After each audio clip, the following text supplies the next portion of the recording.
अरे इतने दूर से क्यों नाप ले रहे हो? थोड़ा पास से लो ना। पर मैडम नाप तो मैं ऐसे लेता हूँ। अरे बट मेजरमेंट सही नहीं आएगा मेरा, थोड़ा पास आके लो।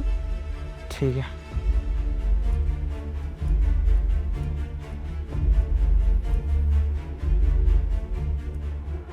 ठीक है।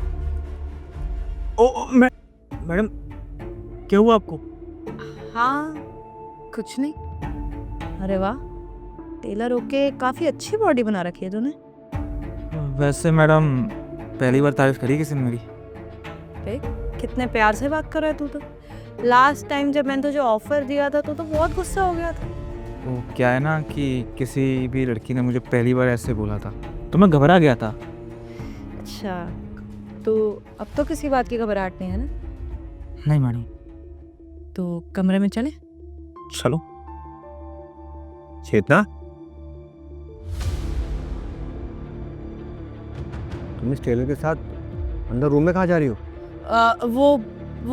मुझे ना सूट का नाप देना था, इसलिए लेके जा रही थी अंदर। सूट का नाप देना है तो जो सूट का नाप है तुम यहाँ भी तो दे सकती हो ना, फिर अंदर रूम में जाने की क्या जरूरत है? अरे एक बात बताओ, तुमने इसका हाथ क्यों पकड़ा था? वो ये ना कि मेरे साथ बदतमीजी कर रहा था, मुझे ब्लैकमेल कर रहा था, कह रहा था कि मेरी बात मानो नहीं तो नहीं तो ये बोल देगा कि इसका मेरा चक्कर चल रहा है। और ये मेरा हाथ जबरदस्ती पकड़ के लेके जा रहा था। अच्छा, तो ये कहानी है। अब तुम ही बता दो, ये कहानी सच है या फिर कुछ और बात है?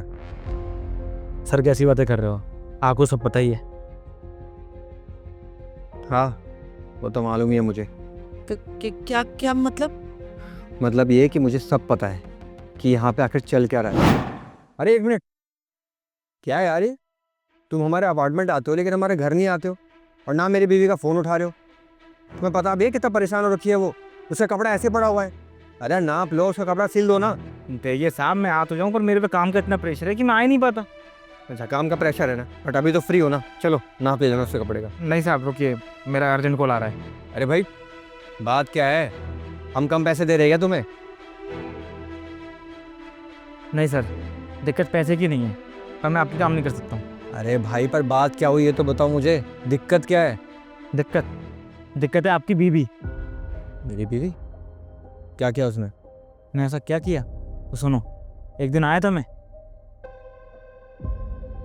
नहीं नहीं, मुझे तुम्हारी बातों पर विश्वास नहीं है। मेरी बीवी वाला ऐसा क्यों करेगी? वो मुझसे प्यार करती है यार। सर मुझे पता था आपको मेरी बात से ना यकीन नहीं होगा, तभी मैं आपको बता नहीं रहा था। और देखिए, जब मैंने आपको बताया तो आप मान ही रहे मेरी बात, और मेरे पास कोई सबूत भी नहीं है। कोई बात नहीं, मेरे पास एक प्लान है।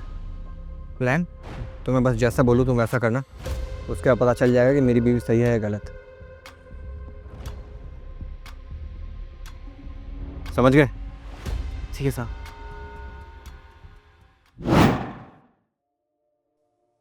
नहीं नहीं नहीं जान, ये झूठ बोल रहा है, ऐसा कुछ नहीं है क्या? अरे चुप करो चेतना यार, सब पता है मुझे। और इसका जो यहाँ आना है ना, ये भी मेरी वजह से आया है यहाँ पर, क्योंकि हमारा प्लान था ये। इसने मुझको तुम्हारे बारे में पहले ही बता दिया था कि तुम्हारे मन में इसको लेकर जो इरादे हैं वो ठीक नहीं है। लेकिन जब इसने मुझको ये बात बताई थी ना, तब मुझे इसकी बात पे 1% ही भरोसा नहीं हुआ था। मुझे लगा झूठ बोल रहा है ये। लेकिन फिर मैंने अपनी तसल्ली के लिए एक बार बोला कि चल ठीक है, तू एक काम कर, तू मेरे पीठ पीछे घर जा, तब मैं देख लूँगा कि तू सच बोल रहा है फिर झूठ। तुम्हें पता भी है ये इंसान यहाँ आने से कितना मना कर रहा था मुझे, कितना शर्मिंदा हो रखा था ये, क्योंकि ये खुद एक शादीशुदा इंसान है, इसको अपने घर परिवार की चिंता लगी हुई है। लेकिन तुम औरत होके एक बार भी तुमने मेरे बारे में नहीं सोचा। जान, मुझसे गलती हो गया, आई एम रियली सॉरी। मुझे माफ कर दो। मैं ना आज के बाद कभी किसी के ऐसा नहीं करूंगी। सॉरी। इसको तुम गलती का नाम मत दो, ये तुमने जानबूझ के किया है बस, समझ में। इसलिए जो तुम्हें करना तुमने वो किया। तुम काम करो, अभी कभी यहाँ से अपने घर जाओ, और रही बात डिवोर्स की तो वो तुम्हें मिल जाएगी। डिवोर्स? ईशान क्या बोल रहे हो? तो प्लीज ऐसा मत बोलो। मैं अपने घर वालों को क्या बोलूंगी, वो भी मुझे नहीं अपनाएंगे। वो सब मैं नहीं जानता, तुम अपने घर पे तुम अपने माँ बाप से जो भी बोलना है तुम बोलो, मुझे उससे कोई फ़र्क नहीं पड़ता। आई बात समझ में? लेकिन डिवोर्स तो मैं तुम्हें दे के रहूँगा, क्योंकि ऐसी लड़की के साथ मैं अपनी ज़िंदगी नहीं बिता सकता जिसका बाहर किसी और के साथ अफेयर चल रहा हो।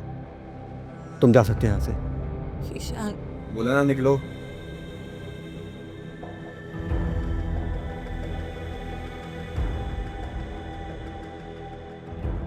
And thank you so much जो तुमने मेरा साथ दिया और मुझे मेरी बीवी की सच्चाई बताई। कोई बात नहीं सर, ये तो मेरा फर्ज था। अब मैं चलता हूँ।